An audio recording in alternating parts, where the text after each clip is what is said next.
Three. Hi guys, it's me again here. It's Stephen with Queertine Chats. And this week I have my best friend of 25 years on. So if you'd like to introduce yourself. So I'm Helena, I'm 26 and I'm Stephen's best friend / older cousin. Oh, definitely older. You've seen your face. So look, I had Helena on this evening. As I said, each week, if you want to get interested in like coming on, like I was going to say show, we're not going to call this show yet, Helena, we're not famous yet. Well, once we do get famous, you'll know because we become them bougie bitches. If you do want to get involved, obviously hit me up on my Instagram, Twitter, Facebook. I have a public page, or if any of my friends or anyone watches wants to come on. And you also may notice my hair is down, which it may be a regretful decision by the end of this. So we have outlined a few questions. Helena can put a really good idea as well. If we do a spitfire, so we can get to know the person on. So obviously, I know most people that are coming on to this, whether they're family, friends, or their friends, or they're my best friends. So she came up with a really good idea, which is the 10 quick fire questions, just so you can get to know the person. Because obviously, not everyone that's watching these knows the people. Most people do. Hi, mom. Hi, dad. Hi, auntie. Hey, mom. I've made it. Famous. So I'm just going to quick where Helena's going to answer these. But it's going to be obviously 10 quick questions. Right, so Helena, the first number one is what's your biggest fear? My biggest fear. Okay, if I'm being totally honest, like death. Absolutely petrified of everything about dying and like can't even talk about it. So if we can move on to the next question, please. So right now is a really good situation for you. Coronavirus. Yeah, keep going. Probably too soon to be doing that. Constantly coughed on camera. So number two will be your favorite food. My favorite food. Oh, that's kind of easy. I don't know why I even have to pause there for a second. Definitely chicken nuggets. McDonald's. Am I allowed to mention McDonald's? Definitely, it does open up on Wednesday. This is going up on Sunday, so people will probably see this. So McDonald's, certain was we were talking about this before we came on. Actually, that's drive-through, and I think 6 in Dublin are doing it. So McDonald's I'm is literally like praying the one over from my house is one of those 6, or I will probably cry. I do like the breakfast food, but other than that, oh my god, you can't beat fries from McDonald's, like, and a McFlurry. Their fries are nice. And a McFlurry. I'm lactose intolerant. I loved it my entire family for breakfast. Such a good friend. Best friend. It's okay, Helena. My mother and father, the people who brought me into this world, the one who carried me for 9 months, still forgets I'm lactose intolerant. This is what happens when you're a country boy at heart, though. Like, I'm definitely growing up drinking milk. It's like, you don't have it, just drink milk, and then you realise it was causing a lot of your health issues. Thanks, Mom. lower debates. So quick round questions. Me and Nina talk forever. Number 3. You were totally failing at this. Oh, definitely. We'll look at those two. Number 3. Worst place to get stuck. Oh, okay. Worst place to get stuck. Oh, 100%. Like, don't even know. I had to think about this. Like an elevator. Like worst nightmare. Like if I'm in work and I have to like leave the building and no one's coming with me, I'll take the stairs so I won't be left in the elevator by myself. Like, absolute biggest fear. It's never happened, but I'm like petrified. I know, I full on get that. I've watched way too many horror movies where people either get trapped in them or they fall from the sky. I also watched CSI, the amount of murders that happen because of that. I get that. Same with me, I can't like use Portaloos. I think I talked about that in the last one. Oh my god, stop. Yeah, Portaloos. Oh Jesus, no. Yeah. Like, there's no worse when you're at a festival and you've no other choice, but like I literally just fear like someone topping me over. That happened to me as a child, so let's not get into that. I talk about that at some point. Don't know that story. Yeah, so we can maybe talk about that in this, or maybe I'll tell you after. Don't know if I want that online. Okay. Doesn't really bother me. Everything else is online. Number fair. 4, are you a morning or a night person? Oh, that's a good question. Like I need so much sleep. Like I actually think I'm like modern day princess or something, like Sleeping Beauty, because I literally need to sleep all the time. So like I can't stay up late, but then at the same time I find it really hard to get out of bed. But if I had to choose, like I want to say I'm a morning person because like I get so tired, but then at the same time I can't get out of bed. So like, can I be neither? Yeah, knowing you for 25 years, I can't really say that you are either. Like if you are forced or if we give you alcohol, you can stay up late. Yeah, like if I'm drinking, then totally fine. Yeah, but like, yeah, if I'm drinking, I'm gonna be up all night and I'm not gonna leave the party. But like sober Helena's like ready for bed at 10, fluffy socks, bit of Big Bang Theory.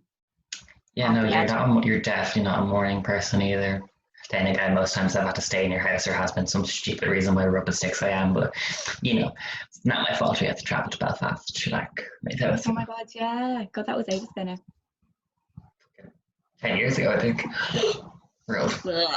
It's my birthday in way too soon is when my birthday is. That's terrifying. What would your biggest addiction, so number 5, be? Biggest addiction. Oh, okay. Oh, I know. Balvic strawberry water. Like, I'm literally keeping them in business right now. I literally have like 4. I was like, I have like 4 or 5 bottles a day. Like, you should see me going into the supermarket right now. Everyone gives me death stares because obviously because of the crisis, you're not allowed bulk buy. But like, I literally drink that much in a week, and I'm trying not to go to any other shop. So I literally have to buy like 6 packs of them. And like, everyone just be staring at me, and I'm like, I swear I'm not bulk buying. I just drink that much. Yeah, no, when you sent me that Snapchat the other day, I was like, does that bitch need that much water? And then I was like, it's the only water. Yeah, that's another thing we can talk about, the water situation. It's a weird thing for your family. What was the next one? I thought actually that's why I was questioning that. I thought you would have said tea because you literally can't live without tea. Oh, well, yeah. That's just a part of my life, though. That's just my right arm. You don't talk to Helena in the morning unless she's had a cup of tea. Because she's not human. It's like the old coffee. The next one would be you're stuck on an island. What are the 3 items you can only bring 3? Oh gosh. But you said item. I can't bring a person. An item is a thing, right? So you've been very particular. Okay, so of course I am. I think I would. Okay, my phone, so I can be in contact with like family and friends because I find it very hard to like be on my own. I think, geez, chocolate, because if I'm on an island, there's probably going to be no chocolate, and I get grumpy and I like chocolate. And then, oh God, okay, so a third thing. See, like, am I allowed to bring my dog? Because I'm not allowed bringing, like, he's not really an item. Well, you brought that one in, so no, if you're not allowed to bring me, then you can't bring your dog. Okay, so I'm not like a person because your dog kind of is your person. Like, I feel like I need to think of something that like is essential, but like, I'm assuming I have running water on this island. Oh, well, when I'm going on holidays, I always have to pack tea bags because I need to have Lion's tea bags. So let's just say Lion's tea bags for the third one. But people are going to think I'm like such a bitch and like I don't care about the world. Like some of these answers. Helena's like, I want my phone, chocolate, and tea, so I'm good. Well, like, to be honest, like if I didn't have to be away from everybody and I could have my whole family and friends and everybody I love on this island, then they're the 3 things I would want as well. Sure. Next one is your dream holiday. Oh, that's a good one. Dream holiday. I actually think like interrailing around like Europe and seeing loads of European cities because I'm more probably a city break kind of person than like a sun like lying on the beach kind of thing. So like I think interrailing definitely because like everybody kind of knows that I don't really enjoy flying as well. So interrailing at least I can get trains and buses around. So yeah, because I like to see as much as Europe rather than lying on the beach. So interrailing or something to see Europe. And then yeah. No idea what you're on about at all. You don't have an irrational fear of flying. Definitely would have loved the fact that the other day I spent 9.5 hours watching airplane crashing videos. Oh, stop. No, like why? I can't watch anything like that because that just like puts me into overdrive. Oh, like I hate it when I'm on a plane because it's a story I tell you. William, when we were going on holidays when we were younger, there was like flaps on the sides, those were like wing pressure and that kind of shit. They moved. He told me the plane's gonna crash. Screamed the entire plane at like 7. So I fully on get you. Like, and I hate flying as well. But I could not fly with somebody like that. No, not a hope. That would kill me over. Try to talk to my family. A joke. And then number 9, so we have 2 left. Ever cheated in school? Mrs. Studious. I went to Glen College and I got so many points in research. I didn't do that well, by the way, before everybody thinks I'm really smart. But She did. It's all I didn't, but thank you. Yeah, 100%. Like I feel like no one could have gone through school without cheating. Like I even remember in primary school, like we had a geography test of all the counties and like we literally put our 4 folders up around us so nobody could cheat and we were like passing them underneath. So that was at like probably age like 10. And then like, yeah, oh, like anytime I get away with it in secondary school, if I had like a class test or something, I definitely would. Like main tests, no, because I'd be too afraid of getting caught. Like I literally freak out too much to do anything like that. I'd be so anxious. I'd be like sweating buckets. It'd be so obvious that like I was cheating. But like small class tests, yeah, for sure. Full on def, I tried cheating the leaving cert. I'm not gonna lie. Yeah, this is like go live. I think I revoke my 120 points that I got in the leaving cert. Come on, like I did all the 2 honour subjects, passed all them, failed maths. I think I got like 200 and some points. I was above fully low amount of points I got in the cert. Do I look like I care? I've been employed since. So yeah, I don't think it really makes that much of a difference, to be honest. Oh, like definitely does. People should stay in school though, like full on, because waiting means oh yeah, for sure. Like I think it's important for like your growth and stuff like that. But in terms of like academically and stuff, like I think it's unfair that some people like are judged because they don't do so well and like they're leaving cert. But at the end of the day, like who cares? It doesn't mean you're not smart or not. Like you're obviously going to excel in something else. It's like at the end of the day, it's one test. Well, like multiple tests. But like, what about like you're having a really bad day or you've got family stuff going on in the middle of it? Like that, I just think it's very unfair. So it's like my maths exam. Like I'm like, oh, I failed because of that thing that we all know that happened. That had fucking nothing to do with it. yeah, I just exactly. hate maths. Like I just hated maths. My brother's a mathematician and a professor in it. I know. Yeah, it's so funny. They're like such opposites. Where like I had so much more knowledge of like warped weird stuff like fucking science stuff and plane stuff, and even Killian sometimes is like, well, I'm a lot smarter than I make out to be. So books aren't always the answer. And number 10, because obviously we can't do a quick fire Yeah, round. we totally failed at this idea. The last but not least, your favorite animal. Okay, well, this is so easy because you can even see it like in the background. How do you do like backgrounds? I don't know how to do this. I'm not used to it. Because like I can't do mirrors. I actually just do that, and then it points one way, and when I see it in the camera, like, oh, so on. Oh, yeah, there you go. Yeah, so like he's like over there, like panda bears, 100%, like no questions asked. Been obsessed with them since I was little, and I feel like I'm probably am a panda bear. Like they just love to like sleep and eat, and like. Makes sense. Well, that was your favorite animal. Mine would definitely be a monkey because I'm mischievous. Yeah, no, that was a good idea. So, as I usually do, I ask people what are they doing with their days mostly. So, how have you been spending your days? Obviously, I'm different from the last 2 people that I've had on. Yeah, so I think that like I'm quite lucky at the minute that I'm still working pretty much full time. My days have been reduced, but I'm lucky that I have Monday to Thursday, like it's 9 to 5:30, so I have that to kind of focus on.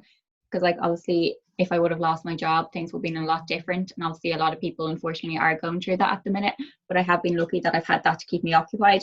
So Monday to Thursday it's kind of the same. It's like roll out of bed at like 9:15, like literally don't even brush my hair, still in my PJs, logging on, hoping I don't have a video call that morning that people are going to see me looking like absolute stuff.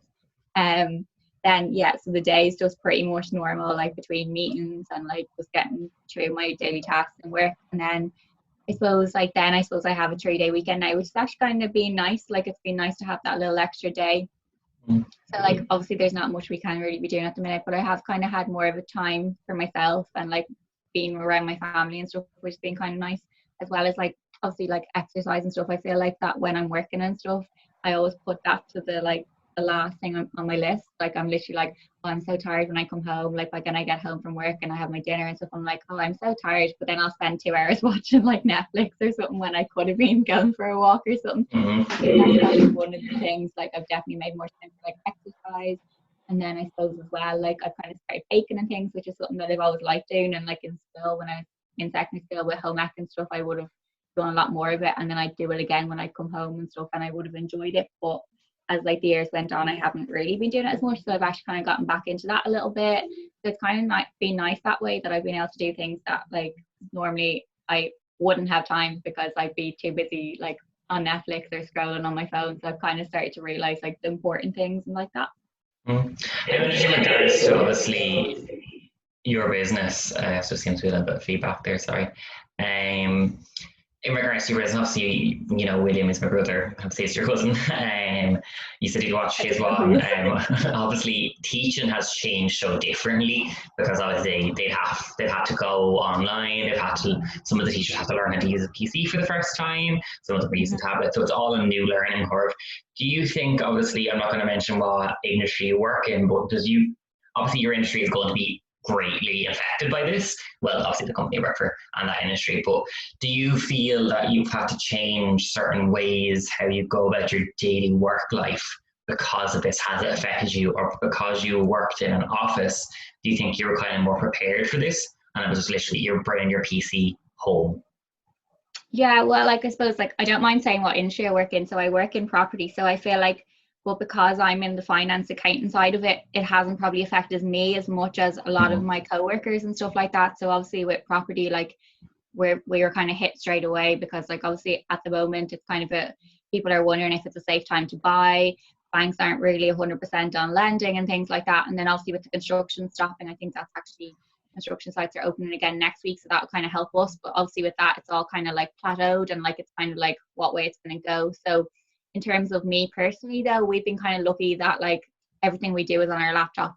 So like once we all didn't have laptops, so that was one thing. I suppose we had to make sure we all were given laptops before we left and stuff like that. But the minute you came home, like it was kind of like you may as well be in the office. And of course, like there has been a few challenges, and like with the whole like not having your manager or your colleague sitting beside you and being able to turn to them and being like, oh, like what's this, or like do you know what's going on here, kind of thing.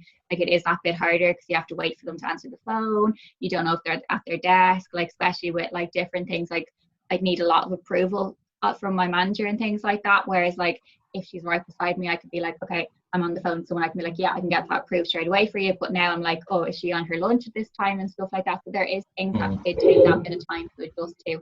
And I'll see some people like find it harder working alone and stuff like that. I have to say, I would have thought before this, like my dream would be to work from home. And like I always like was so envious of my friends that had that opportunity that they could work from home the odd day a week and only go in if they had a meeting and stuff. And I used to always be like, oh my God, I'd love that opportunity.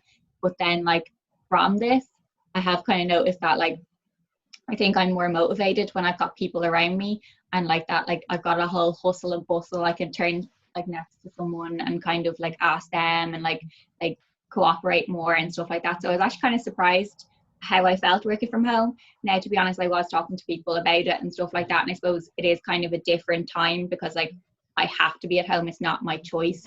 So maybe like in like months to come, it might be like an opportunity where hopefully I could probably work 1 to 2 days a week, so I could still have that like interaction with colleagues and stuff. But like days when it's not as busy in the office and I wouldn't need to like be like talking to others and stuff like that, I could probably work from home. So it's kind of been a bit of a learning experience because like I always thought, oh, this would be the dream, like home, have a cup of tea like every 5 minutes if I want to. Whereas I'm actually like, I feel so guilty getting on into tea breaks. I'm like, they're going to think I'm not working. They're going to think I'm doing nothing all day.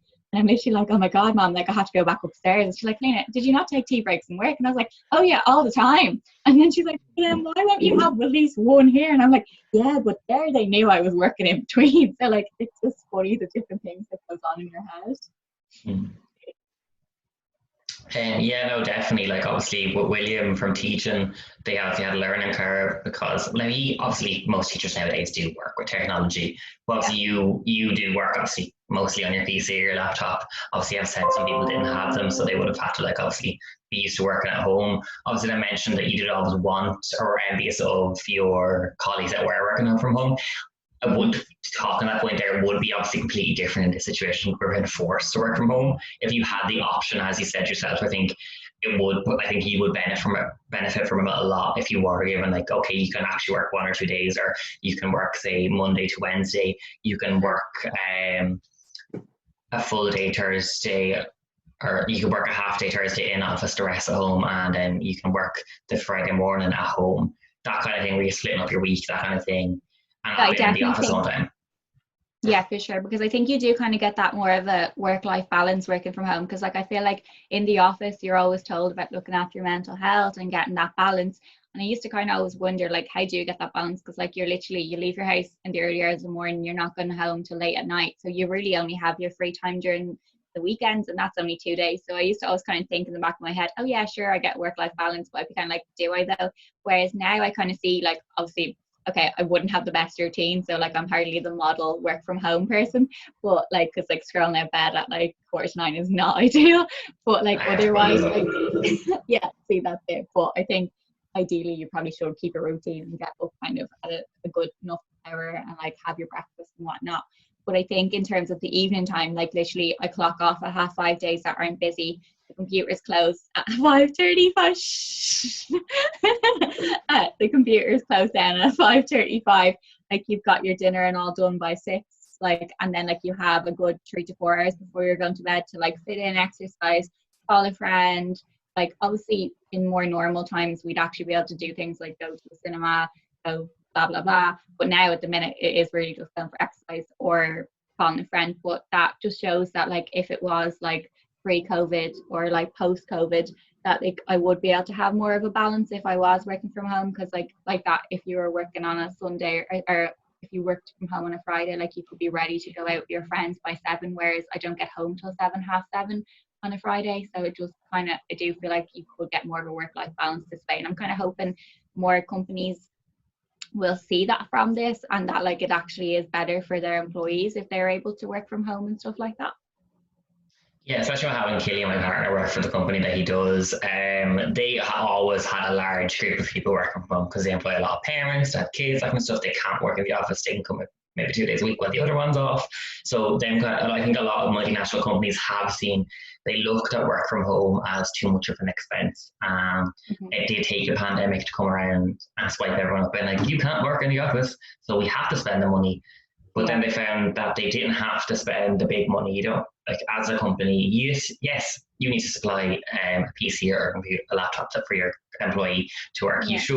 You should supply an ergonomic chair and desk, but you don't have to. That is something the employee can purchase, and then some companies will then reimburse for that because it is for work from home. But I think that's what most companies thought that was what was going to happen. You have to give them everything. Obviously there's procedures put in place and I think, but it has opened up, I think, the business world and the kind of multinational business and even accountants and properties to see that you don't always need everyone in the office. And we always go on, as you said as well, about a work-life balance. That's why I found this, like the start of COVID was crazy for me. Didn't know what to do because I didn't have a work-life balance. I worked, and I worked myself to breakdowns. I worked myself to fucking drinking too much a lot. Like, and I think a lot of people have noticed that as well. But you don't have it. And like, I've now turned back and I'm creative. I've done this. I'm doing my videos on Fridays as well. I'm getting back into drag. I think this, I say it as an opportunity. You know, there being a world pandemic is not really an opportunity. We have to look to the positive side. Like I was talking to your mother recently about this. You should look at the positive side of it. It is giving people time with their family and friends. Mm-hmm.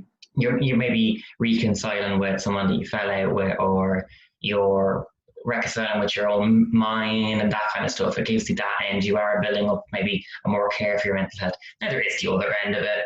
People in abusive relationships, kids that there is that end of it. And obviously there's always pros and cons of things.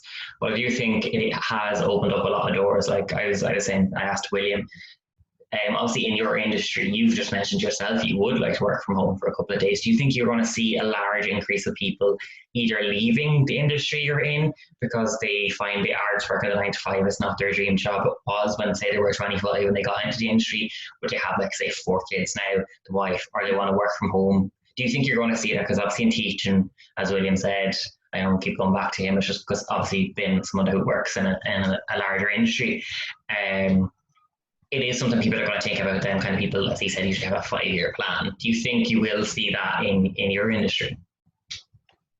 Like, I think in general, it's going to be more so like, yeah, everybody's kind of, well, 80% of people are going to want that flexibility. And if the company that you're working with isn't going to give that to you, then it will be a moment for you to kind of step back and be like, well, maybe this company isn't for me. Maybe this role isn't for me if I can't get what I kind of need from it. So I suppose, like, in general, I'd like to think that people won't have to leave and they won't have to get to that point. I'd like to think that business can now see that, okay, you're forced to do this, but you can also see that it worked perfectly. Like with us, like definitely like with like accounts and stuff like that, like we have times in the month that are super busy and it'll be like, there's not a hope that you'll be able to do that from home, but we've had to and we've been forced to. And yeah, like it took a while to kind of get it to a point where it was actually working smoothly. Like, yeah, the first time we done a month end, it was a bit like, oh Jesus, like will we be able to do this? Like stress was through the roof kind of thing. But we've now shown, like, I think we're on our 3rd month end at home, and like it's running smoothly. Like, of course it takes a bit longer because you've got a bit more steps and we don't have access to printers and stuff at home. We can't like hand them over to our managers to sign off on and stuff, so we have to send them through Excels and put a bit more extra time into it, but it still can be done. Now obviously if we do go back to normal and things like that, like month end might be a time where you'd have to stay and work for your 5 days a week, and you wouldn't mind so much if you were able to get the 3 other weeks that you could do part time like that. So I'd like to think that businesses will evolve and they will see that like it is possible for their employees to be home 2 to 3 days a week, especially like you mentioned, like for me, okay, I'm fortunate at the minute that I don't have kids and stuff like that, so I can kind of be in the office more. But I think it's so important because like obviously I've got colleagues that I know have young kids and stuff, but they're stuck in the office 9 till 5, so it's like Wednesday have time to spend with their kids and stuff like that. So I think it is something that companies really will have to think about, and if they don't decide to embrace it, like they will obviously risk losing good employees, which is not something they'd want to do, I'd like to think. Oh, no, definitely. Like, obviously, from working in the industries I have, like, obviously, restaurant work, that industry is going to change. I think there is going to be a large overlook of how people were undervalued in that kind of industry. Definitely with restaurant, like, and then from retail. People still aren't being respected in retail at the moment. We're currently in a pandemic, so I don't think that's ever going to change, unfortunately. Some people have kind of coughed on. Most people are still a Karen or a Betty or a Brent and want to speak to a manager, even in this weird situation. But I think it does. Like I've took a look at my life. I don't really want to work for the man anymore. I want to be out on my own, and if I am working for a company, I want to be a company that's going to give me enough time to obviously have a work-life balance.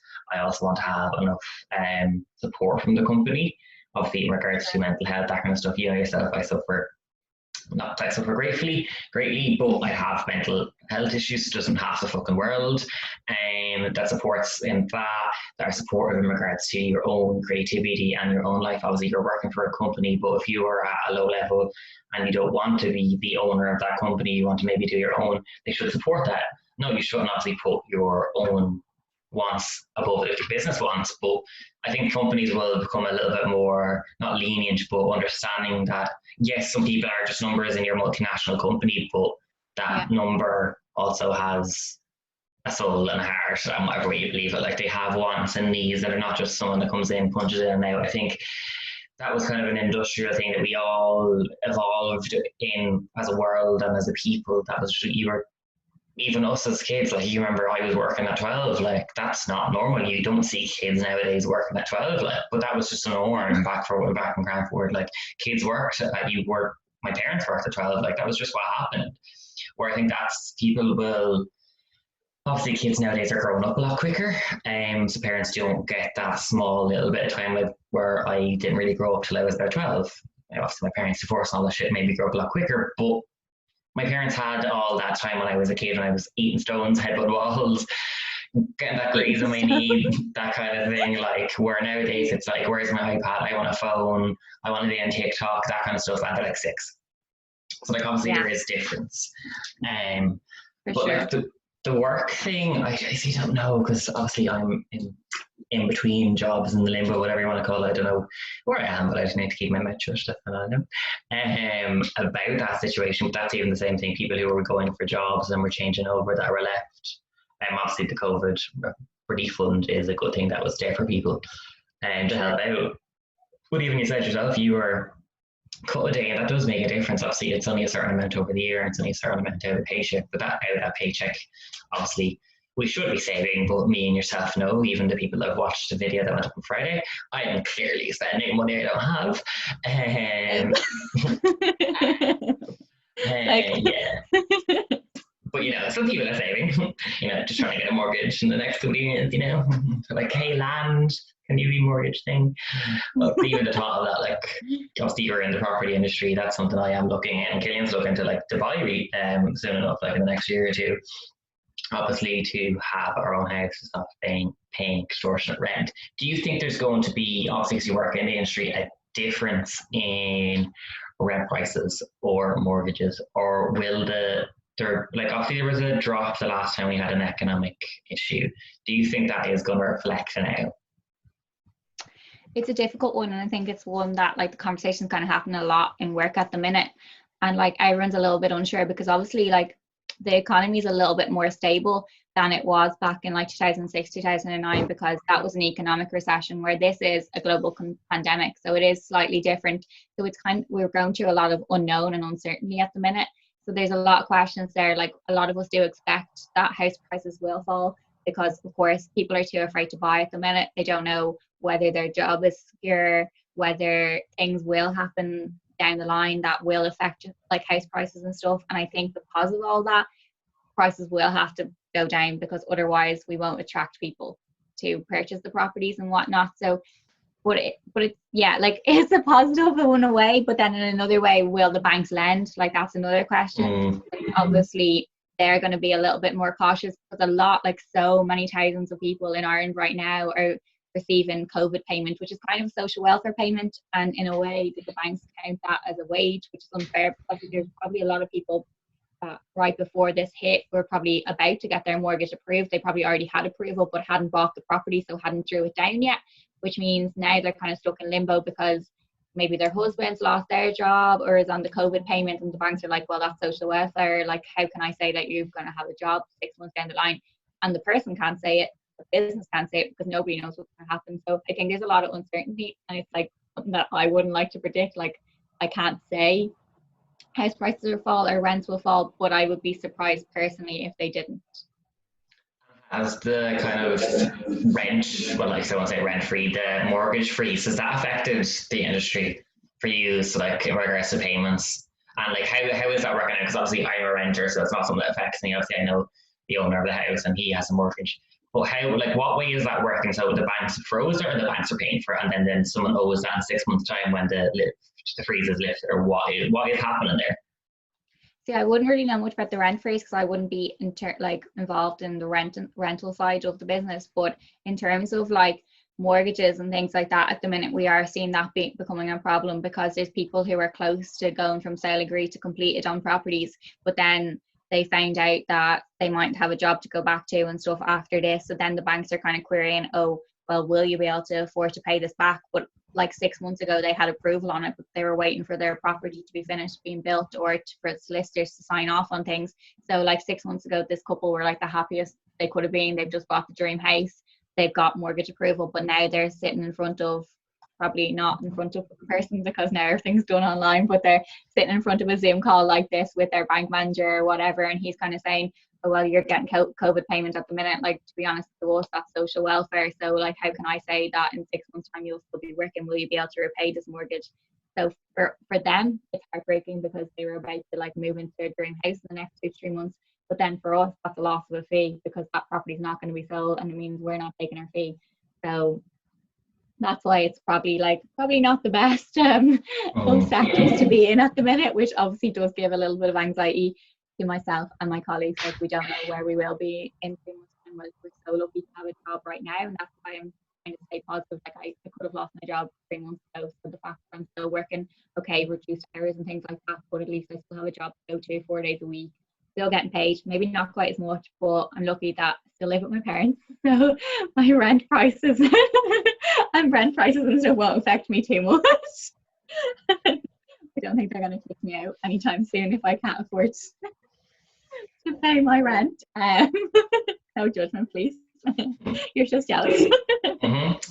Yeah, I think it's definitely a sector that there's a lot of uncertainty and a lot of questions that a lot of people can't answer, even people above me in the company and stuff like that. And it depends how quickly we recover, how quickly things start to go back to normal, because obviously at the minute, like, we can't do house viewings because people can't go into other people's houses, people can't travel over 5 kilometers. So if you're looking for a property the other side of Dublin, you want to move from south side to north side or opposite, like, you can't at the minute, and the only way we can do it is virtual viewings.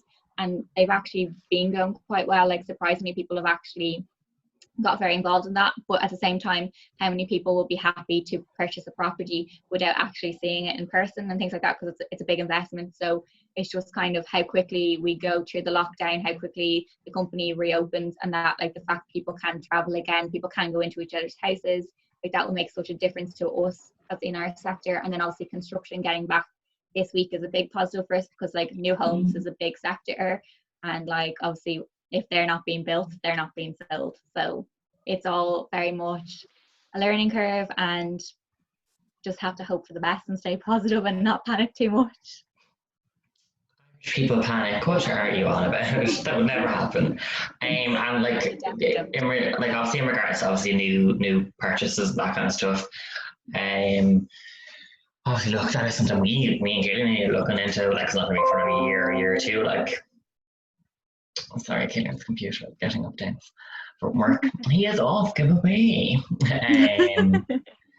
Like, that's obviously something that we need to think about in the bank's approval. So like people that would have got that, like, is there a mortgage freeze at the moment? So say if I'm paying a mortgage, is the bank paying that, or is it just frozen? There's not supposed to be. So they're supposed to be still lending. But the only thing is obviously they're going to be that much more cautious because of the likes of people losing jobs and stuff. Like, because if you do lose your job this week, like back in normal times, like if you lost a job, you might have been able to pick one up next week. But right now, because all businesses are closed, people can't really come in contact with people aren't employing. So of course the banks are going to be that bit more cautious. In terms of like long term, I do feel like once they start to see like everything getting back open and running, like they will be able to lend, because like I said previously, like it's not like back in 2006, 2009, like we aren't in an economic crisis. It's kind of more because people can't spend, it looks like we're in an economic crisis. That makes sense. But we actually, like, banks have the money, they're very liquid at the minute, they have the money there to spend, and the government are very much like on the banks to tell them to spend. Like back in 2006, 2009, like the government bailed out the banks, so now it's kind of like they owe us kind of thing, so they should be giving us the money.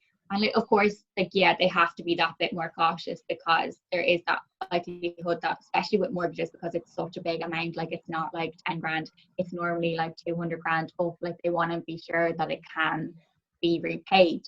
But at the same time, if they don't give us these loans and things like that, and if people aren't spending, like how can the economy start running again? So there's a lot of factors there. And I guess that's why, like, no one's been through a pandemic before. Like, when's the last time the world's seen a pandemic like this? Like, probably over 100 years ago. So, like, everyone's learning day by day. But I'd like to think that the government will keep that pressure on the banks to lend to people that are able and willing and able to pay it back. Say if I have a mortgage right now, am I meant to pay that then? Obviously. Yeah, for sure. Yeah, so, okay, so they haven't placed something on it. Yeah. I think there is a thing, like if you are struggling, that you do get in contact with your banks and stuff like that. Like I wouldn't be 100% on that, because we kind of more the sales people that would be kind of like briefed on that. But I have kind of heard over like news reports and through work and stuff that like there is that, like you meet with your relationship manager within your bank branch and they can kind of like freeze it and stuff like that. But I assume if you have the money still coming in, you're better off to be paying it rather than having to pay more later down the line. But I wouldn't be 100%. Perfect. That's very interesting, obviously, because like we do hear that on the news, and we do have like a lot of open chats in this house. Obviously, there's just four lads. Everyone works in different industries. So like it is something we chat about, and obviously renting, and we're looking to buy, and one of my housemates works like in the property industry as well. Like, so it's a very big thing. He saw the prices drop at the very start, and he's like, "This is the time to buy. Like, you can get a mortgage buy now, because it is. You can get a house for a lot cheaper than you would have 6 months ago." As you said yourself, obviously you need the money and to pay it. Like, obviously, you know, me and Gillian paid over 1,500. In the apartment in town, like, that was 22,000 a year. That was alone. A lot of money. That was a bloody mortgage saving that we could have got, like, and we could have had a mortgage for our house, like. Obviously then we got our land, so like hopefully the land will work. But there's another conversation. But look, it is a different time. It's very weird. Obviously, like going back to talking to Ada and William, like, they work in different industries. Obviously, you don't think about these things. Like, obviously, I come from the hospitality and the kind of call center and retail industry. So like, I'm either on the call to a customer or it's face to face. So like, obviously, I would have been frontline, that kind of stuff, in regards to retail frontline. Obviously, not hospital workers. It's completely different. So I would never have thought of all this. It would have been, we were kind of more worried about what about us? Like, yeah, we care about Joseph coming in, but like Joseph's coming in because he's bored. I'm forced to be in work because I need to pay, I need to be paid. Where a lot of people office jobs were able to obviously work from home. So there is a difference. So obviously that's why having this conversation is kind of really cool because you get everyone's idea. Like there's just kind of conversations you have with drunk in a bar. So I think when I did have the chat like with my housemate Owen, that when we were having this, he was like, "You should do this little thing." And I was like, "Oh, I've always wanted to do a podcast." But like, if I'm going to do a podcast, as I said on the last one, I would like to like spend the money, have a proper room, soundproof, that kind of stuff. And it would be something I want to do when I have my own house. Yeah. But obviously, that is the thing. Like with renting as well, like what can you do? You like paint this. There's so many different things. Obviously, working in You're kind of property. tied. Yeah. Obviously, we're still obviously paying a rent and that kind of stuff here. We're lucky with this house. We're living with friends. But like some people aren't. That's the scary thing. Like we're lucky. Your parents are lucky with your house. My parents are lucky with their houses. Even my dad is in a situation where he's looking to buy at the moment. But obviously, for a single man who does have a little bit of money there at the moment, even where he is, this is going to kind of work out for the best for him because when he was looking to buy in town in Gore, he couldn't because it was so expensive. But I think it will work out better for him now because he's going to get that house or that apartment that he wanted because the prices are going to drop. So there is kind of a good and a bad side to this. Like, obviously, some people are going to lose money because they're selling houses, and we do need to look at that end of it because obviously that is what's bringing the money back into the industry and getting because the country going again. People aren't going to put their houses on the market at the minute because they want to make sure that they can get, obviously they're going to want to get the most that they can for their property, so they're going to be hesitant to put them on the market, which means we're not going to have that supply there that we need.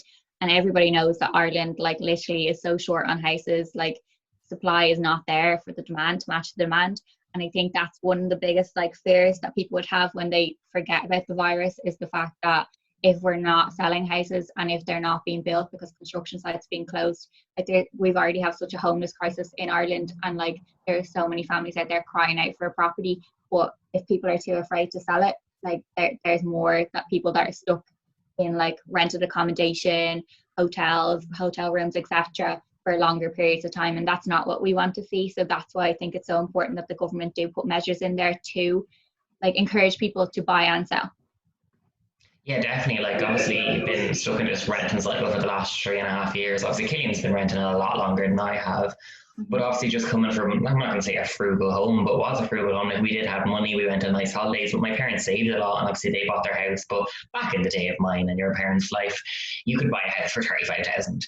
That doesn't happen anymore. That isn't life. Sadly not. Sorry that I am 25 mother and I don't have 2 kids and I'm married and was married 21. Different time. Completely different time. So their lives are completely different. But even in regards to that as well, how have you seen this affect your parents? Obviously, you know, my mom, I've been under quite a lot because obviously going from working to not working was a big shift for her. She was also left alone with her own thoughts because her partner's working farmer. How has it affected your kind of dynamic with your family? I know, unfortunately, if you don't mind, your dad hasn't been well at the moment. It's nothing to do with COVID, but he hasn't been well. How has it kind of affected your kind of family dynamic and how your family home is and how are they like?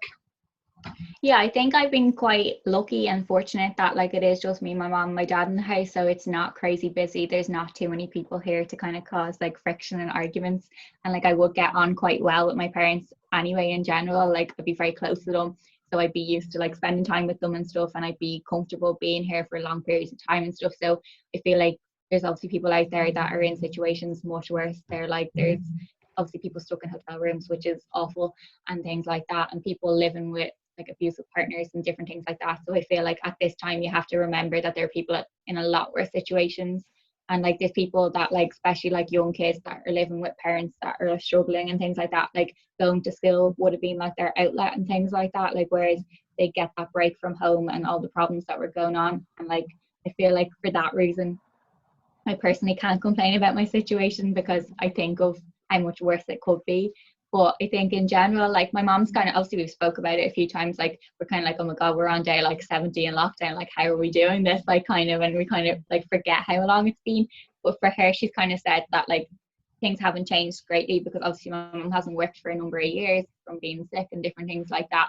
So like her daily day to day hasn't changed overly. Like obviously she's not going out to meet friends and like things like that, but she's missing that, and she can't go see her own mother, which is finding very difficult and things like that. And then like her family, and like obviously like just doing nice things like going for a coffee. Like my mom loves just going for a coffee and a chat with a friend. So for that way it's kind of affecting her, but in another way she's kind of like, oh, like not that much has changed. So I think she's kind of like just plodding along, and she's like, oh, like it's fine things. And then for my dad, obviously, because like he's still working, but then he's been sick the last while, so that's kind of been probably difficult, because obviously you're worried because he's sick, but then you're also worried because of the COVID, and you're like, is he going to be more likely to pick it up, because obviously he's going to be run down and stuff, and his immune system isn't going to be as great as it normally would be. So you have all these like fears of him having to go into the doctors or the hospital for tests and things like that. So that's probably like increased like our levels of anxiety and worry. Like obviously in normal times you're worried about someone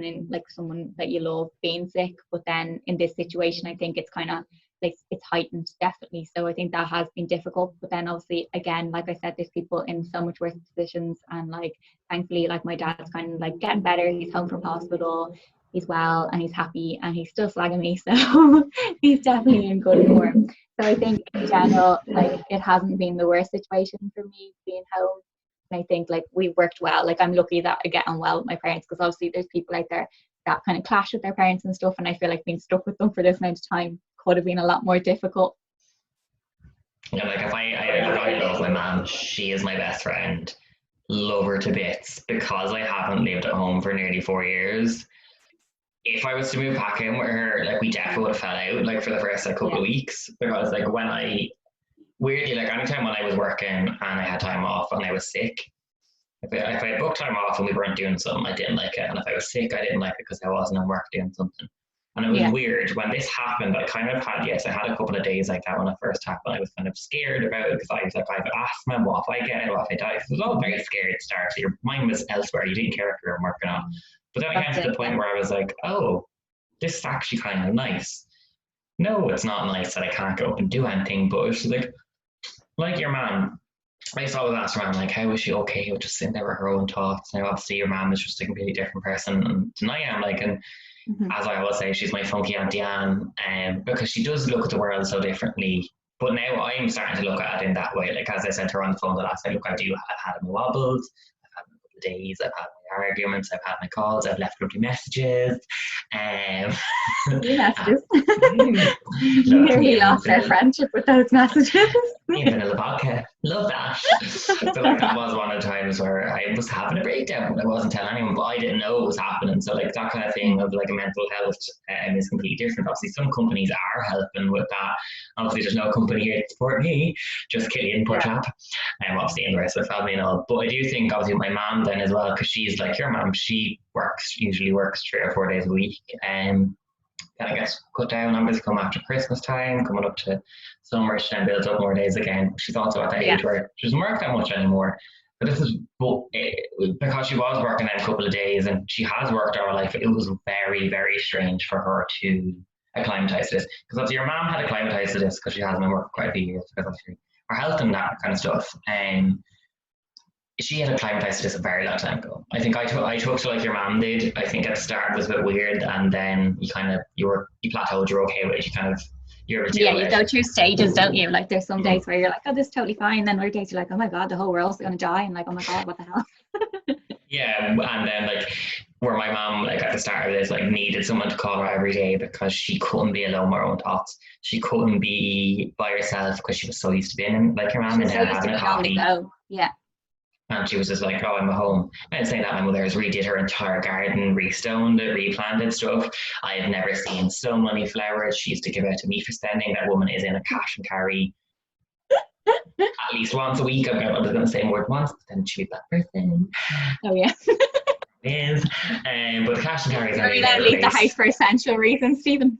Yeah, desperately. Well, her not going crazy is probably essential for all of us. But yeah, like she's got mad back into her garden. That was something she used to always do when we were younger, but she's like redid the whole garden. Obviously like your dad, my stepdad's still working like full force, like because he's a farmer, like he's a contract farmer, so he's doing farmer people doing silage at the moment, like so that hasn't stopped because people need meat, people need farm food, that kind of stuff. Like all of our families still working in that regards in regards to farmers. Some of us have been lucky enough to keep our jobs, that's the teachers in the family. And then obviously for people that work in other jobs, I can't remember what half our family did. Yeah. We have a lot of teachers. One time I regretted that question. Never ever put into a family That was WhatsApp like group the worst. a teacher thing if you have more than 2 teachers in it, because they will be like, oh my god, us? Yeah. Like, I didn't ask for this. I'm sorry. I regret this decision. But It's like, what was I thinking? I think I was out that evening, and William was like, "What's wrong with your phone?" I'm like, "I mentioned one thing, Killian. One thing." I know. And they won't stop. It's like, we get it, your teachers. We get it. Like, oh, you have issues, cool, the world's ending. But you're like, oh my god, what's happening with the leaving cert? I'm like, the world's ending. To be fair, that was a very important issue. Like, I really do feel for all leaving certs right now. Like, I think you'd remember what I was like during my leaving cert year. And yeah, like that face is literally what my mom and my brothers do if you even mention me that year. But like, so I couldn't imagine if I had to go through this as well. Like, I literally makes me feel sick for them, like God bless them all. And I think like even besides like the whole exam and stuff, like they're really missing out on like the last month of like 6th year is like the best month. Like the whole like the whole previous 6 years, whether you had a bad experience or a good experience, like your last month is just so much fun. There's so much time to kind of reflect, say your goodbyes, like you just have the crack with your teachers and stuff like that. You have obviously your graduation, and then one thing that I actually didn't think of until I was actually talking to someone was that like the dads, like that's pretty much like going to be gone now, and that's like something that like girls especially, probably more so than lads, like have literally been thinking of since like first year, like planning their dresses, like so excited for it. Once you get into like 4th year, you're more like, oh my god, like we're so close to this big day, like that's nearly your wedding day. I know it's a bit dramatic, but like for a lot of girls it is a big deal, and like not having that opportunity, like there's a lot of things besides the exam that is really sad that they're missing out on. And I do think like teachers were right to kind of fight for that and stuff. Definitely, like even speaking to William about it, like kids are under a lot more stress. Obviously, I was talking to him the other day.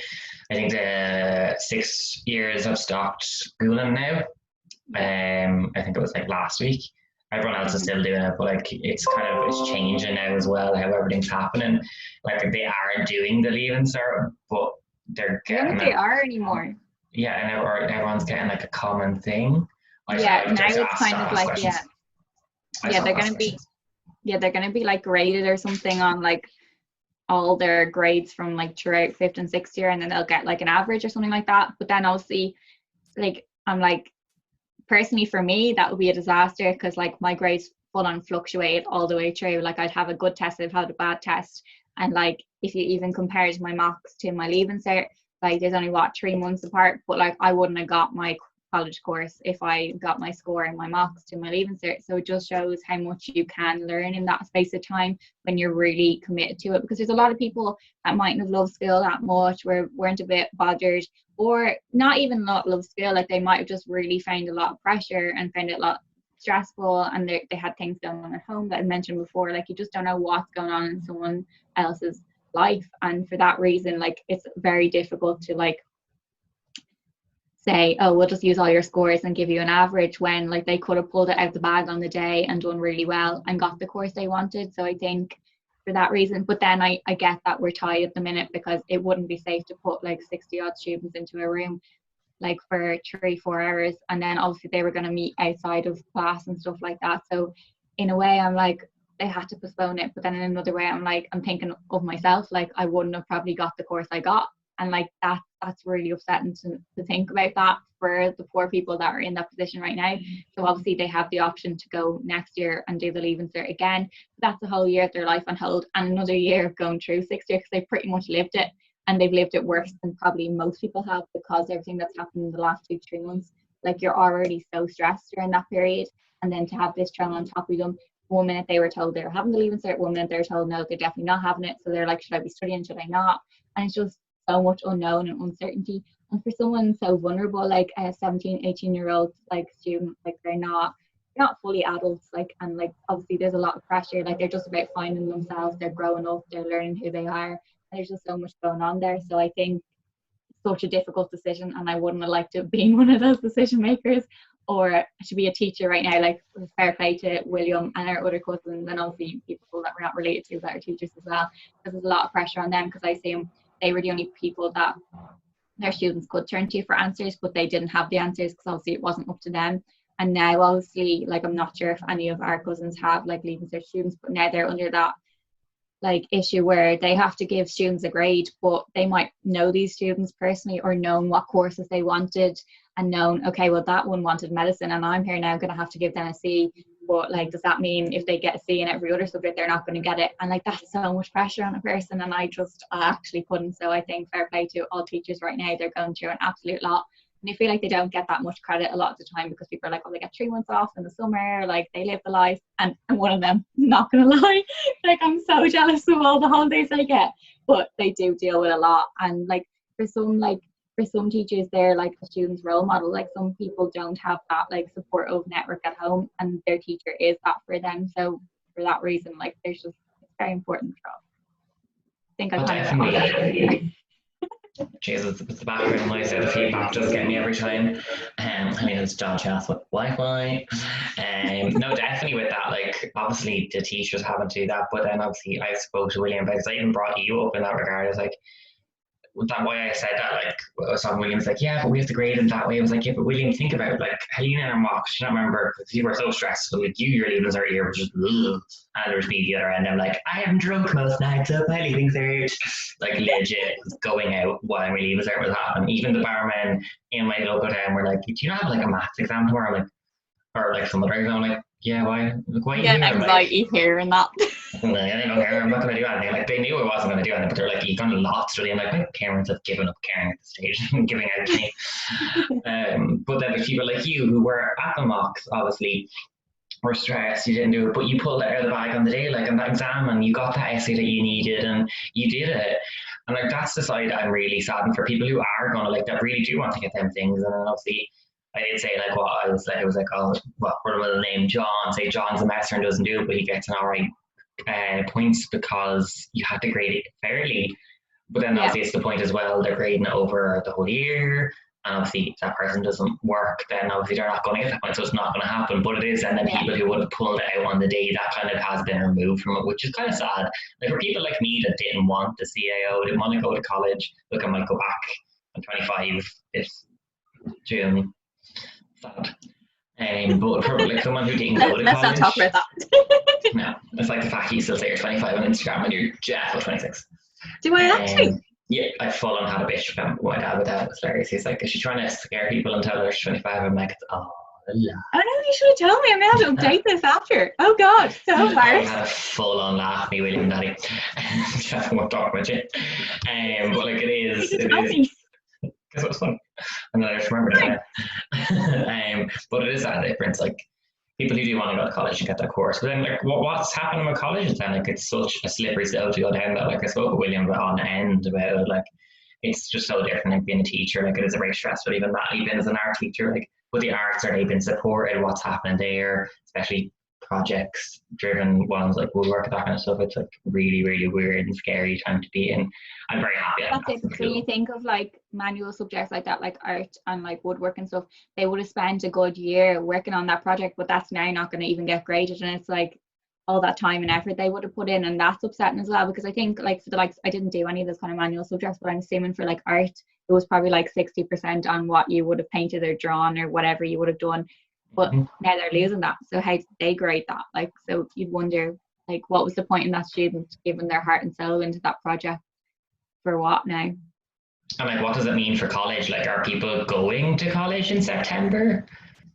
See, I guess that will depend on when the grading comes out, because like, will the CAO be done by the end of August? And then in another way, can they even start college in September? Like, so will they be pushed back? Will the first years like start in like November or something to allow time? Because I'm assuming people are still going to appeal their grades, and probably more so than ever before, because like personally I was kind of like, I'm taking whatever grade I got, because like there's a fucking chance, oh excuse me, there's a big chance they could like put it down lower.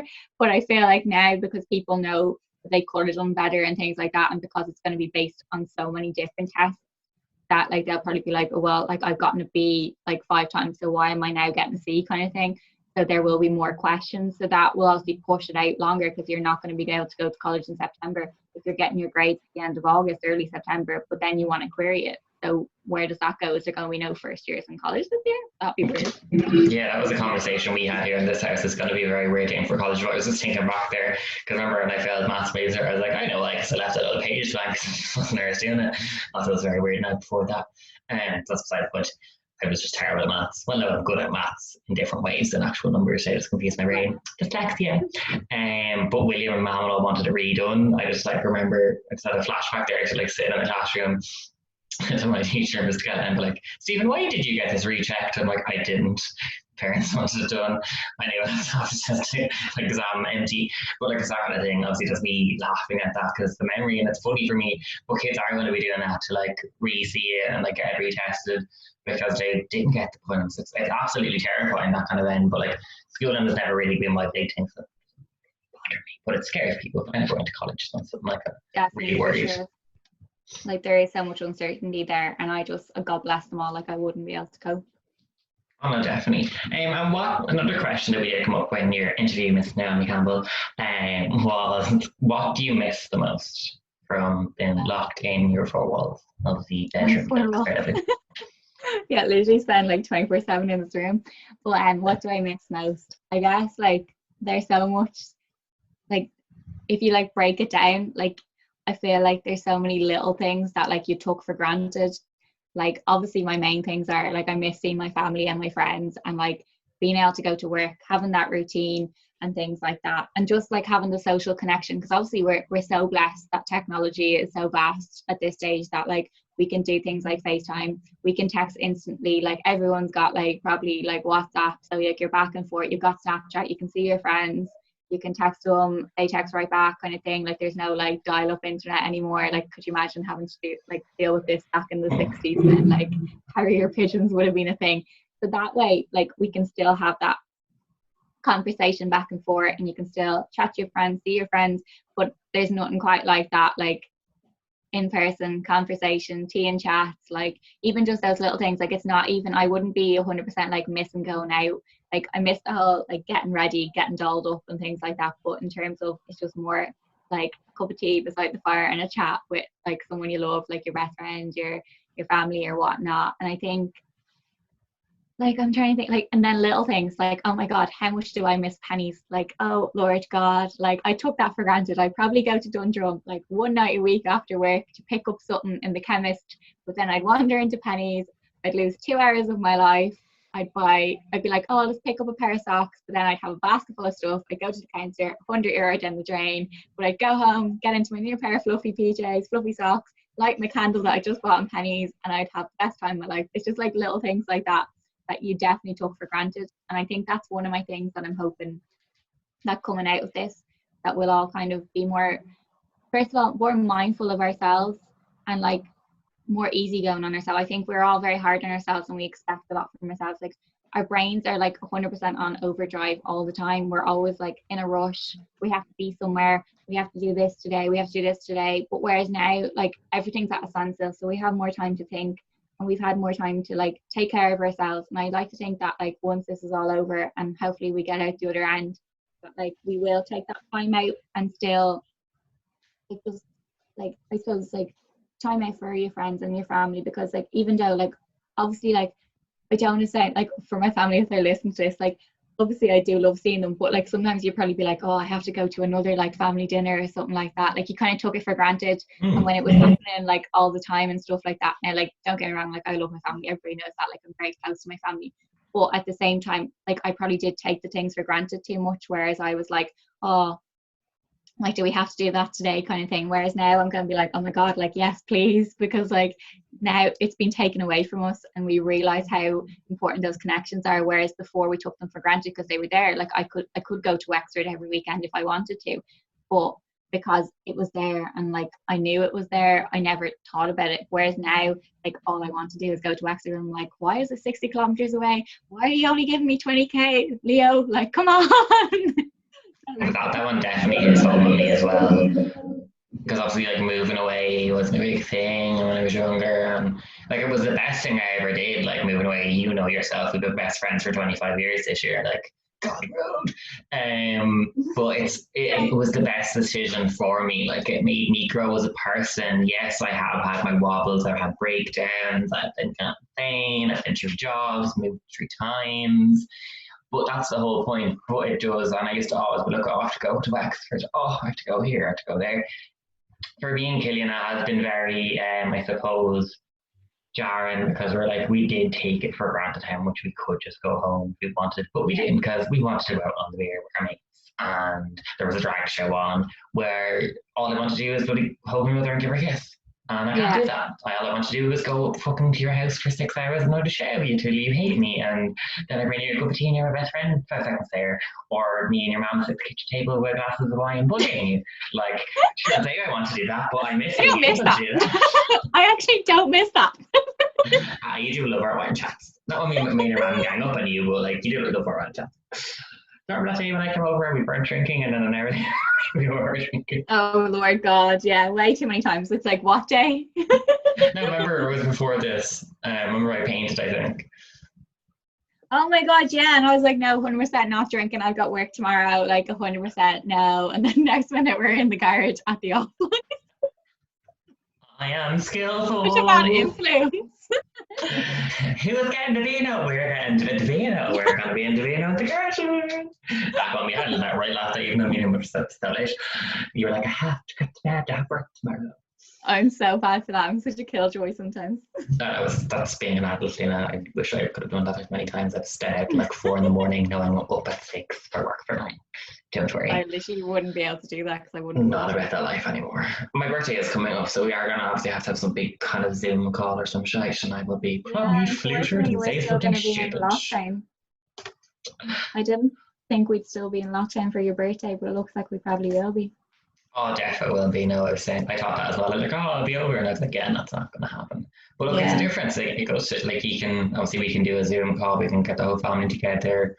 It's weird that my birthday is always the one that like I forced the entire family to come around for. It's like, look, but suppose because I moved away, and I've always been like the prima donna drama queen of the family that wants everything better. It doesn't touch me. It's just like it's my hair big enough. But no, I think it will be a good idea to get everyone together, like for no.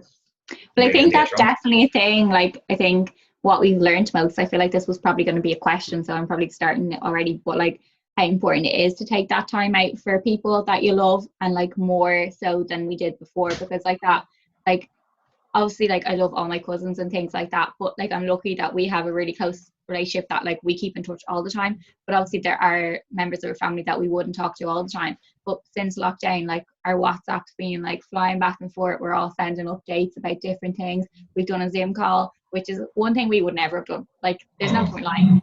There was no way that would have got done. Like there was like 10, 12 of us on the Zoom call. We all had the chats, we all caught up, we like had a laugh and whatnot, but that would never have happened before. And it's not that we're not even a close family, because we actually are quite close, but it's just finding that time. Like we always had the excuses, not even excuses, but like there was always just something else to be done, somewhere to be. Whereas now we've kind of all slowed down a little bit. And like I said before, our brains aren't in overdrive. Like we're having time to think, we're realizing what's important to us and stuff like that. Like, and time for friends and family is so important. Like maybe before, like, I don't know, I feel like I've become more mindful of how I'm spending my time and things like that. Like before this, now don't get me wrong, I'm still doing it, but I wouldn't like to admit how much time I spend like scrolling on my phone, like ridiculous amount of hours and like things like that, or making up excuses that like, oh, I'm too tired, or like, oh, do I have to do that today? Whereas now I'm kind of like, you on TikTok right now? TikTok. Like literally, like it's horrible. Like if you literally go on that app and you lose 2 hours of your life. And it's kind of just days like that. We're in lockdown and after lockdown, like our phones are our phones. Like technology is part of our lives now, and it's not going to go away. But I think I've learned how precious time with my family and friends and my loved ones is, and how much I underappreciate that. And I think it's something that I'm hoping after that, like me and everybody else kind of remembers how important it is. Like I think I'm quite lucky that like my mom like brought me up to like always realize that like your happiness and your health are the most important. But actually after this, I feel like like I've realized it more so. Like I always had it in the back of my mind because my mom's always like, oh, like you have to look after yourself, like your happiness and your health, nothing else matters. Like what's money going to get you at the end of the day? But at a time like this, like we've actually, okay, of course there's still online shopping, but like put that to the side. Like what is money going to do for you right now? Because of course, like you got your food and your water and all, but at the end of the day, like you can't go on your fancy holidays, you can't really go out and buy your posh car, you can't do all this. And like my mom used to like literally like beat this into me, not actually beat, but but like cause she's just such a positive person, and like always like she knows how much like I'm such like a negative Nancy in a way, because I'm always like panicking and thinking of the worst case scenario. So like she used to always be like, oh Helena, like at the end of the day it's your health and your happiness, doesn't matter what people think of you and things like that. But I think now having to stop, and like literally all of our lives have been put on hold, and like at the start you were real like, oh like I can't go to that concert, or I'm gonna miss my friend's birthday party, or, and of course there are occasions like of course we're still allowed to be upset, and like you shouldn't feel bad for being upset, because of course you still want to be able to go hang out with your friends, go to concerts, have a laugh. People of course that were getting married and stuff, like it's horrendous, like they probably spent 2 years like planning and now it's being pushed out another year, and that's upsetting, and we have to allow ourselves to feel those emotions. Like you can't feel guilty for that, but at the same time, like I think we're now going to know like what's important and what's not. Like I think I'm more so like I can actually, like when my mom says it to me, I can be like, yeah, you know what, you're right actually, because right now like what else do I have other than my health and my happiness? Because that's all you do have, because you can't go out, like I said, in those fancy holidays, you can't like go out for cocktails with your friends, and of course I miss them and I will still do them when we go back to normal. But it's just that like we were so lucky that we've had this break and this time out to just kind of like pare everything back and just really realize what's important and what's important to you. Because I think a lot of us get lost in our day-to-day lives, and like we're influenced by others without even noticing, and we're like, oh well, everybody else that I know is doing this, so maybe I should do this, or oh like it wasn't cool to do this. Like especially when you were younger, like I guess we're kind of lucky that we're getting older and we care less what people think, but at the same time it's still there and you still are influenced by people. So it's kind of good to have had that step back and to really realize what's important to you, and like how much of something you want or how much of what something doesn't suit you anymore. And you, I feel like when this is all over, I hope to think that like we'll realize, okay, so like I actually like exercising, I like baking, so I'm going to find time for this, and like but at the same time I'm going to appreciate the things I do, if that makes sense.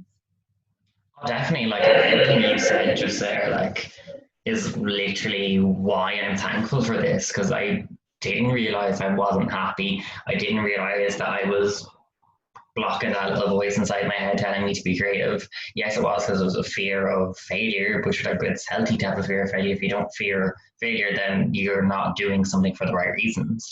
And like that's why I started up my YouTube. I did this for years. YouTube used to be in half my bloody videos. They're all on the internet. Anyone wants to see them? Find her. There is like 623, I think, videos of like years of my life. Don't watch them. They're absolutely woeful. But anyway, just if you want to find Helena younger, she definitely wears straight top onto one of them. Oh stop! Oh god, the fear. That kind of thing, like where I didn't have to fear when I was younger, but then when I was growing up, I think it's good that I didn't do the YouTube back then, because I wasn't doing it for the right reasons. Where now I am.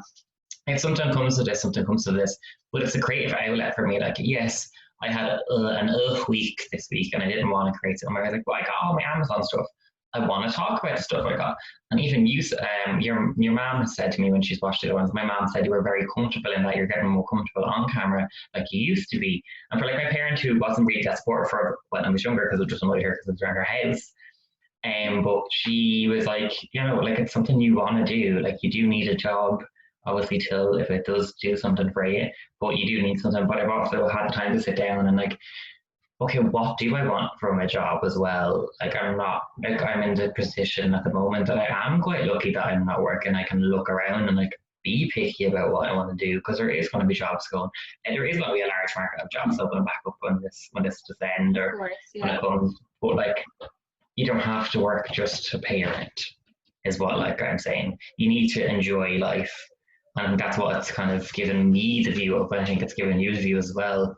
Obviously, you've always worked, and your mama is one that's always said health first, and I've never put my health first. I've worked through sicknesses, especially when I worked in the bar industry. I never took time off. I didn't know what holidays were, because I never knew what holidays were. And then when you come to corporate end jobs where you're giving annual leave and you have to take it, I used to never take it because I was on at the company, not that the company don't run without me, but they need me. that won't take them. But I think it's kind of shown me like, look, you have time off, you should take it. Like, take a weekend off because you want to go on this. Take a weekend off because you want to go out to your parents. It's so Go to important. that event where you're like, oh no, I can't take that Friday off because I know like Jenny wants it. Well, fuck Jenny, take it off. If you have something happening, like you can like, if you can't get it, you can't get it. Work will tell you, but don't be like, oh well, what if someone else wants that day off? Go put the day forward to get it off, and if you don't get it, you don't get it. You do, you do. But I think it kind of pushed that into more front of my mind. Like, don't always think of others, think of yourself. Like, yes, obviously think of yourself, but your health, that's all my dad has ever said to me. Your health is more important than job, Stephen. Especially when I was going for this kind of mini promotion, but not promotion because I was getting less money. But anyway, we won't talk about that company. That kind of situation, I was just like, was I doing that for the right reasons? And it was, and it wasn't. It was an opportunity. I was going to be coached and that kind of stuff. But looking through this now, I don't think it was. So like, I'm kind of lucky. I think that's going to happen for a lot of people. It gives you an opportunity to think. Like, I know a lot of people are drinking because that's something I want to do because there's nothing else to do. I did a lot of that as well. Definitely going to be a lot more AA meetings after this, I think. But it's kind of a strange time because like, obviously I miss out on going to the pub and having the crack with the lads, but also I don't.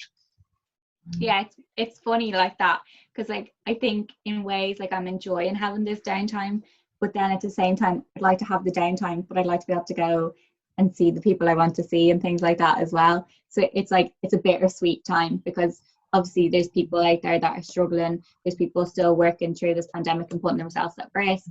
There's like people that are unwell from the virus and whatnot. But then at the same time, like we're fortunate that we're at home and we're safe. So we're having enough time to like take all this in and like decide what we want and what we don't want. But of course, there's still that little part of you that's like happy to have this time, but then you want your normal. Like, it's like, can I have this time, but can I also be able to see the people I want to see? And can I do the things I love to do? So it's like, it's very bittersweet.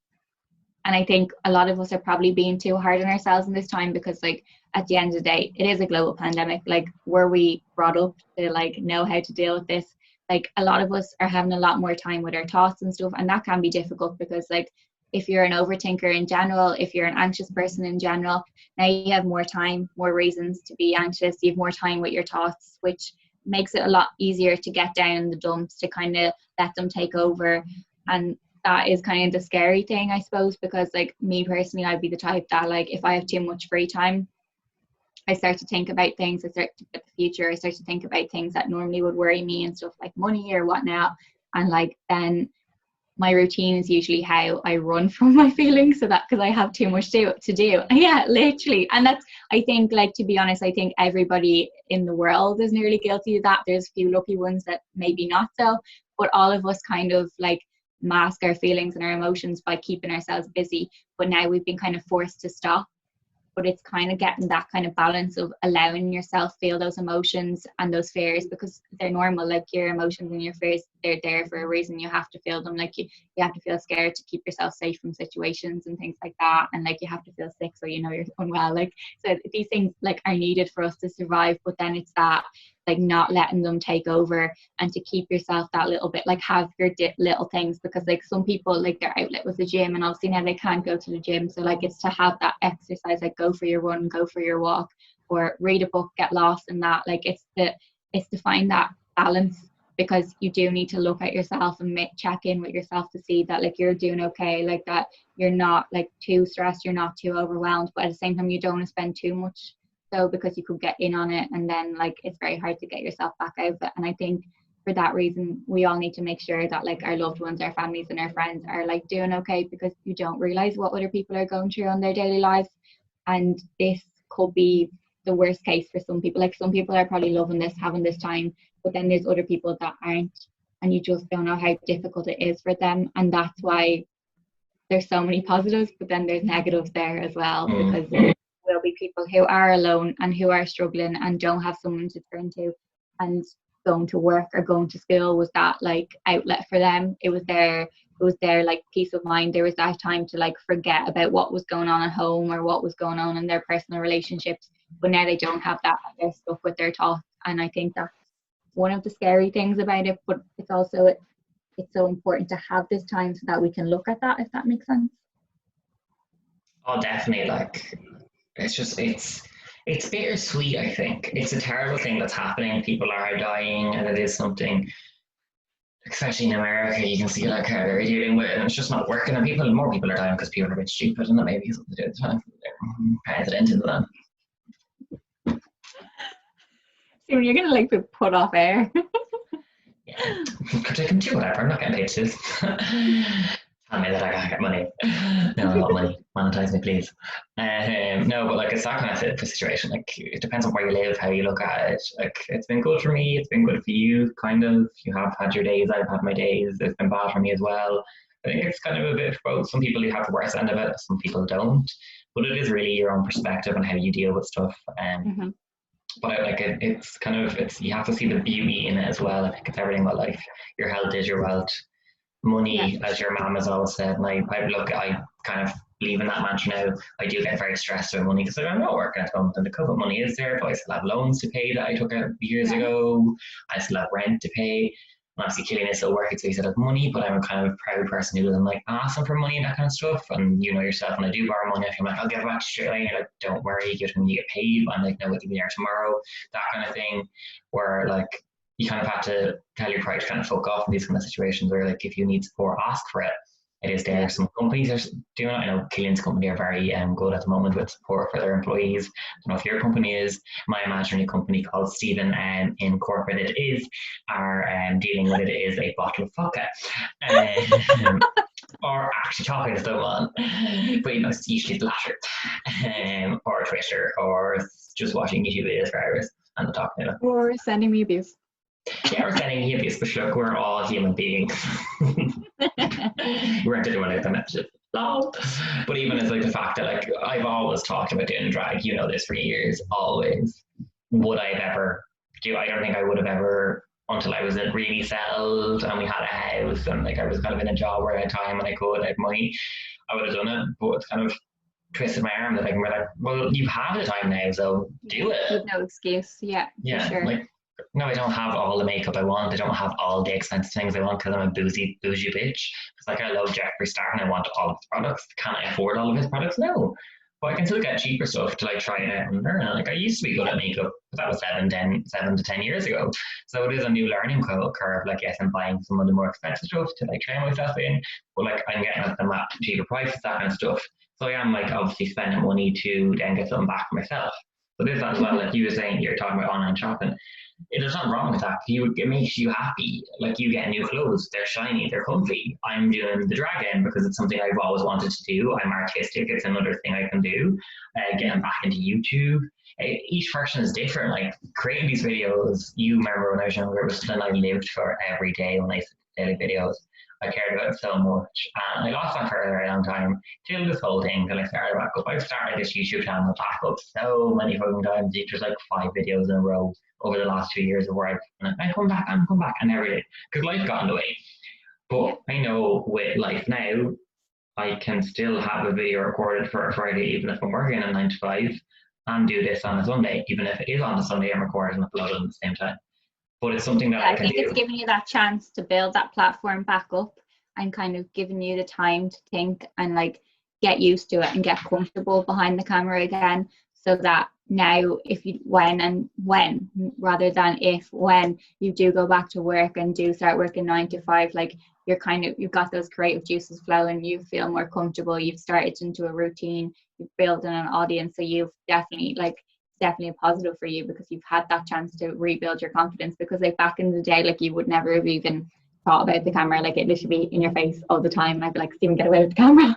Whereas like because you had such a break from it, it of course will be difficult. It's like anything, like you don't forget how to do it, but you get kind of a bit more like anxious about it and you're a bit like, oh, is this the right thing and stuff. Whereas I can see, like I've even said it to you in like feedback with your new videos and stuff, that you can kind of see that with each one coming along that you're more comfortable behind the camera and you can see the real you coming through. It's not an act anymore. I'm not saying that you were acting, but it was obviously because you weren't sure if this was the cool thing to do or you felt pressure of what people would think and stuff, whereas now you're getting more comfortable in yourself and you can see that shining through. And I think it's good that you've had that opportunity so that when you do go back to work and stuff, you've already built up that confidence that you're more prepared, if you get me.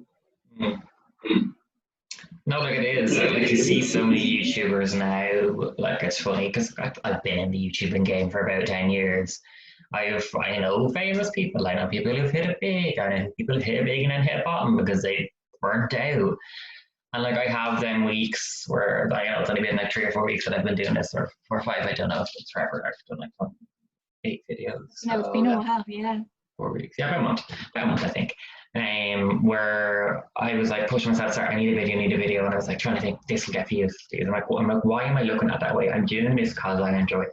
Yes, I would love to go viral. Yes, I would love to have a load of views on my videos, but I needed to take myself back from that because it's not about that. It's about creating content that you enjoy.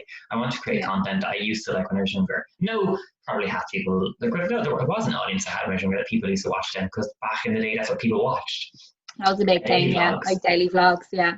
Where That was nowadays huge. no one watches that, but that was at the time, and it was something I enjoyed doing. Yes, I probably did develop my own insomnia because of it, and we do regret that. But like it was something I enjoyed, and I think I was looking at it coming back and just I'm like, oh, well, I know the algorithm, I know this, I know how to do this.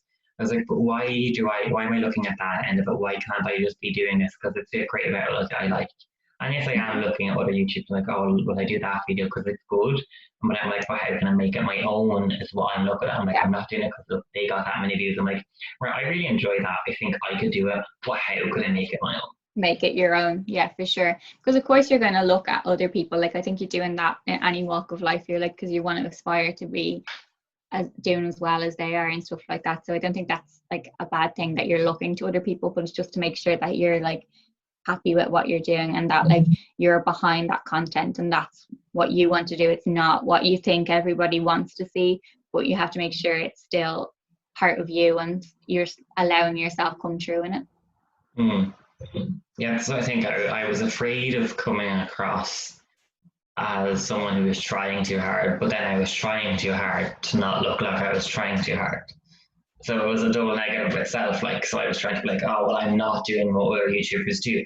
But that's the whole point of YouTube. Everyone does the same thing. You just need to do your own turn of it. I was like, I'm going to come up with my own creative idea and it's going to be the my thing and it's going to be this thing and everyone's going to watch it. Well, yeah, that might happen one video, Stephen, but that doesn't need to happen for every fucking video. For every video. Like I not that I enjoy doing these more, but these are more relaxing and easy to do because I've worked in youth groups. I love talking. I never fuck up. If you know me in real life.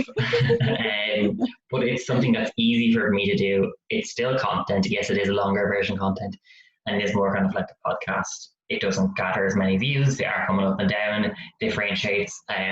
But it's something that I enjoy, and it's something I can have, and you can look back on. I can look back on. William can look back on. But it's like a podcast. That like it's something that's there. People can learn from it. You don't have to watch the video. You can just throw it on the background and you hear us.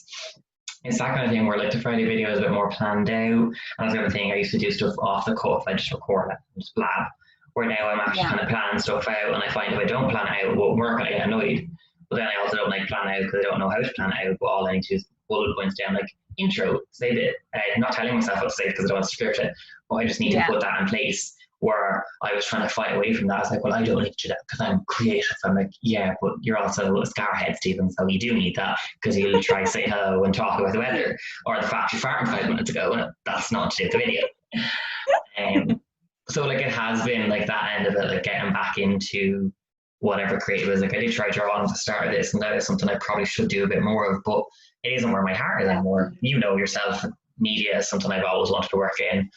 Whether it be from the stage management I used to do and the theatre shows and the stage work, like even with the lighting with you, I had to set up the lighting here, like you need to lock that window, open this door, kind of do that way.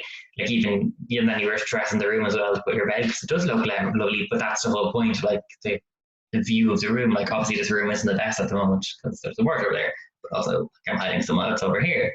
But it's that kind of thing. That kind of stuff sparks joy. Like I could watch a TV show like I do with Killian and he hates me, and like that's wrong, because I like that stuff, like film and how it's done and the exposure and like. But I think the plot that way, like no, I'm really dyslexic. I probably could write a script, but I probably need someone to write it for me because I have all these ideas, but I can't put the idea to paper. And that's what sometimes is very hard when you're creative, like doing this kind of thing. No, for sure, and I totally get that, like because I feel like there's probably that much pressure as well because you're like, I have all these ideas, but how do you articulate them? Like you can put pen to paper, but will it come out right? Like will the right people see it and things like that as well?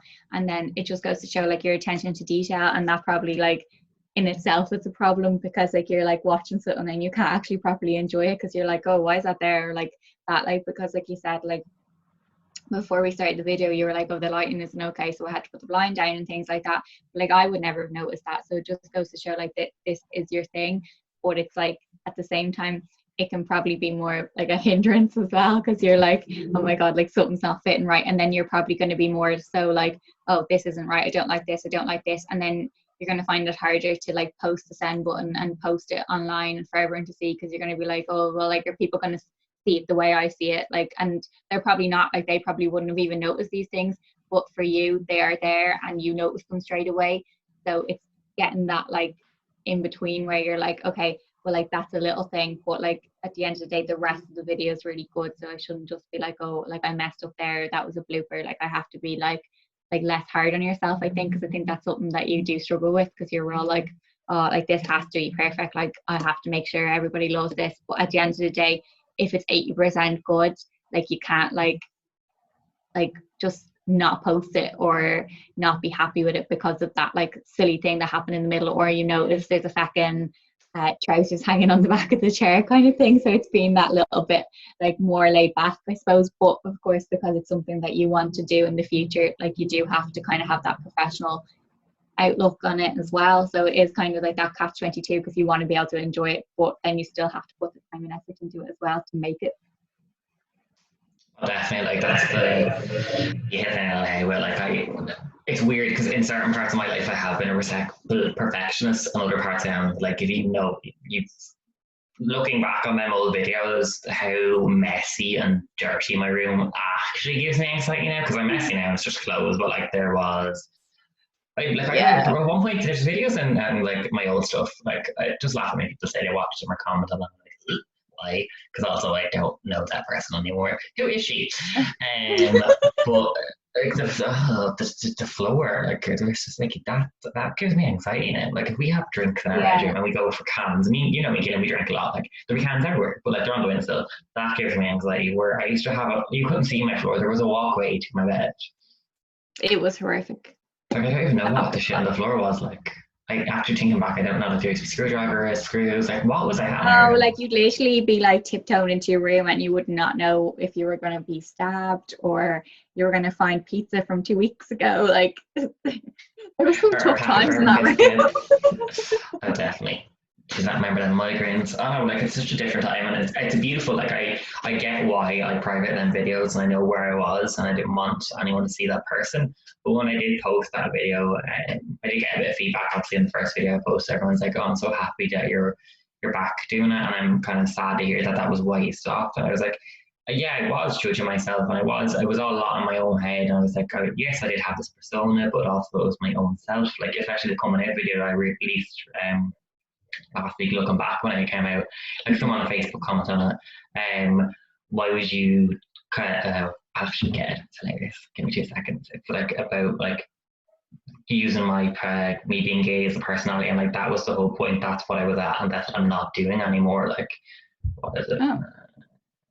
Substituting a personality with a sexuality is pathetic. Honestly, girl. And like I don't reply to it because it was like. Did someone actually say that? Yeah, but like that was the whole point. I was substituting my personality for my sexuality when I was a kid, because it was a defense mechanism, where now I'm like, I am who I am. Yeah, that's why I can't believe someone would comment that. Like I just don't understand why people take time out their day to send like hurtful comments like that and stuff. Like but I mean that's nowadays that kind of shit. I'm like, oh cool. Only if you want to be me, take a picture. Yeah, I guess. But for some people, they probably wouldn't be as thick-skinned, so like they would take it more personally and stuff like that. So like where was that going to get that person like to put that comment? I don't know. It just seems a bit harsh. Oh, definitely. Like, and it's even people like in my family and my friends. I'm like, do you want to do a video? And they're like, yeah. But then I'm like, if this does go anywhere, and like, will they be able to okay with the comments? There's always that end of it as well. I've always thought about, and there for a while. Be kind to me. What be mean to you? But it's even the fact like. I never even thought about William. I was like, oh, can you share it on your Facebook? He's like, oh no, I can't, because if the kids find it, then I've lost my personal space because I'm a teacher. I'm like, oh yeah, I didn't think like people do obviously have private lives and all, and obviously like I probably will ask you to share on yours, and obviously that's up to yourself.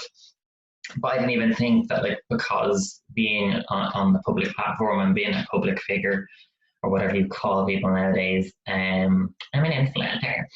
Oh gosh, influencer money, yes, that'd be for crack. Like, yeah, I'm gonna pay you 25,000 just to say one word. You can send me all your PR packages, please, thanks. We're gonna be fighting with them, bitch. Me, drag you, normal kill. But yeah, Stephen, that got I ended up like, yes, I'd love to become someone, but because I have a voice, and you've always known I've been someone that's always stood up for things. But also, I'm trying to see where that lane is. Like, people ask me what I do on YouTube now because I'm in a new Discord group instead of the Facebook group now.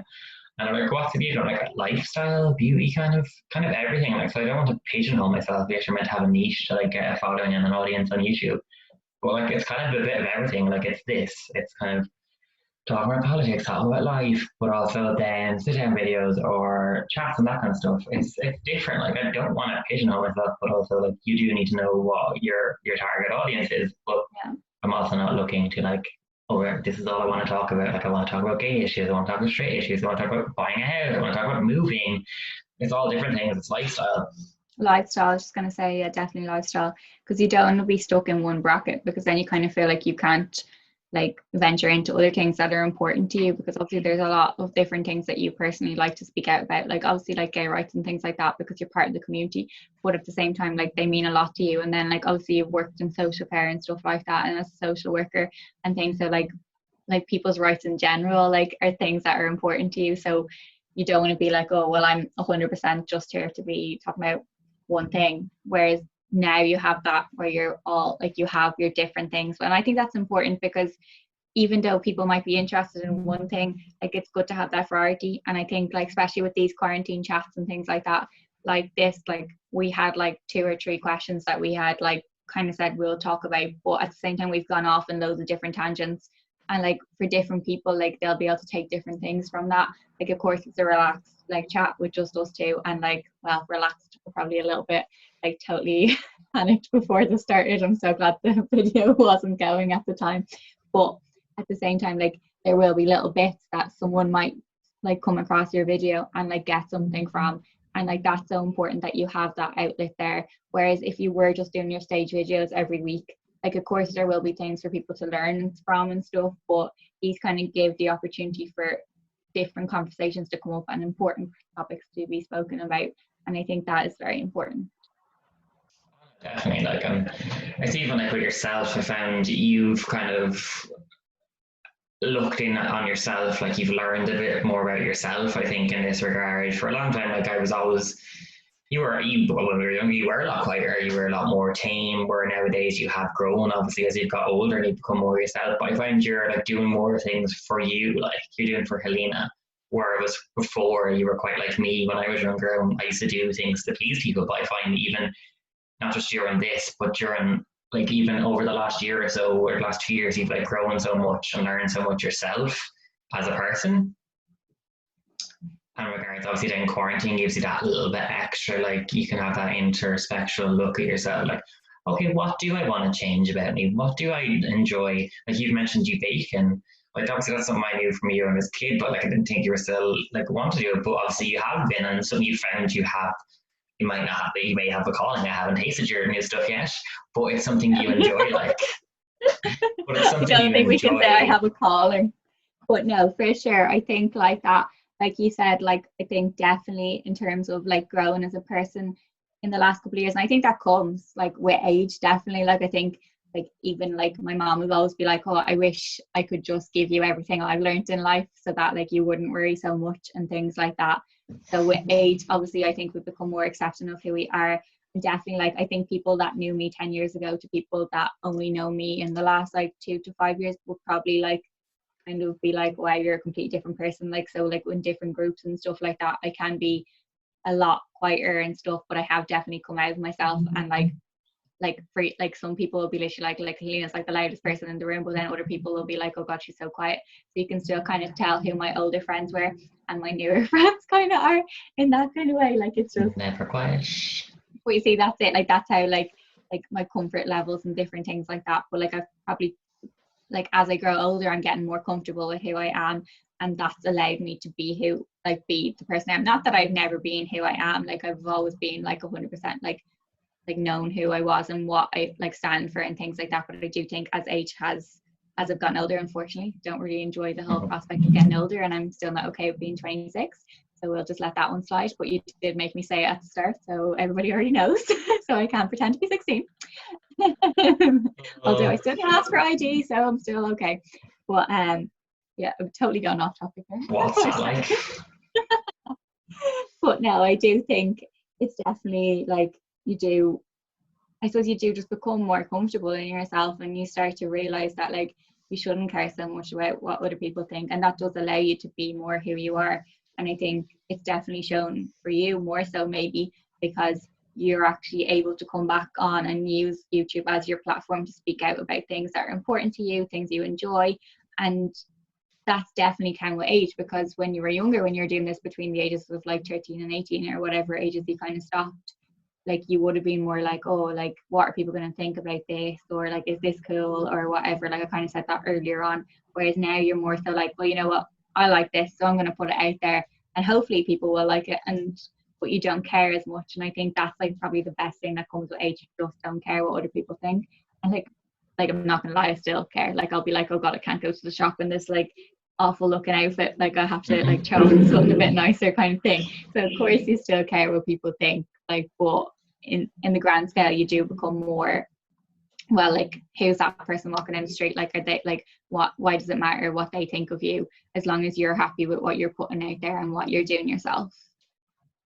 Oh, definitely, like it's so true. Like it is that. Well, that was my biggest issue, and I think your biggest issue as well. We were always like, "Oh, what do other people think?" But I think the two of us, but obviously, have been in friends for 25 years. Um, you do Don't look say at that. We are. It's very sad. Everything hurts. Have you not seen me move around because my back hurts? Oh, stop! Like literally. Yeah, no, but like the introspectiveness of like when people might care about like why do I care what people think? Like, yeah, I was terrified the first time I put up a video on Instagram saying I had a video up and saying on Snapchat. I'm like, now I'm like, what filter can I put on that makes face look funny? Because I'm absolutely loving this. When I first said it, if you don't want to be on my Instagram or my Snapchat, that because I put too much up about my YouTube, well, fine, it's fine, enjoy. I don't post videos every day, I don't post snaps every day, but I should do because it builds up engagement. But, you know, I'm a terrible person like that because I don't want to overflow people with things, but also I should be happy to promote my stuff. Like I'll promote my stuff the first day it comes out, but I even had a chat with myself last night that I need to actually promote more actively and talk about it and tweet about it and Instagram about it. I'm like, look, this is what happened. If you want to watch this, go ahead. Like other people do it, why can't I?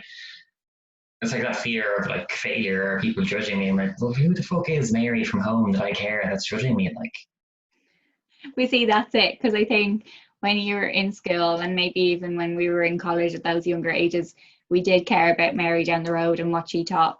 And of course, like you don't want to completely lose that, because it's important to have that like self-respect and stuff, that you're not going totally out of control and you're not like doing stuff you shouldn't be doing. But at the same time, like at the end of the day, like, okay, Mary might walk by and judge what you're wearing or judge what you're saying, but like, you know what, she's going to go home and she's going to forget about you. So does it really matter? Like at the end of the day, the only things, like the only people that matter are like your friends and your family, and they're not going to judge you for these kind of things. Okay, they might like call you up on stuff, call you out on things like you're drinking too much, Stephen. Or like you're not getting enough sleep if you're your mom, or things like that. But like that's okay. But like, so you don't want to get too honed in on Mary down the road, or we have an anti-Mary, so I hope people don't get judged by Mary. Love yeah. Mary. It's definitely not personal, because Mary did live down the road to you. But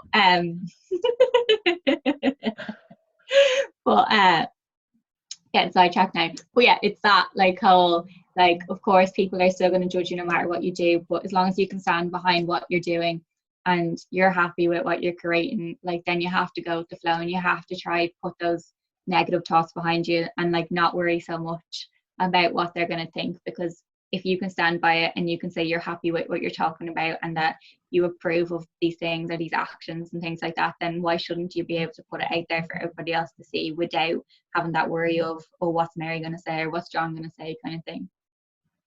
Oh, definitely. I think even like not just me because of YouTube, I think everyone, even you, should think about that as well. You shouldn't really care about what you look like in that picture. You should just post it because you think you look cute and not overanalyze it. Because I know you do that, and I fucking do it, and I don't fucking And have fun with everybody it. is like, Yeah, because everyone has this yeah, public persona or this kind of thing, and obviously being on YouTube, it's a little bit different because you have to have one. But like, I made one years ago, and I despise who that person is. Yes, it was something that helped me and saved me back then, but something I'm not willing to be or do anymore. Like, so do I think like obviously people do watch my videos and like, well, you're not this, you're not that, and I do get feedback, and I'm like, I'm not trying to be yeah, whoever has a million views at the moment. I'm trying to be myself.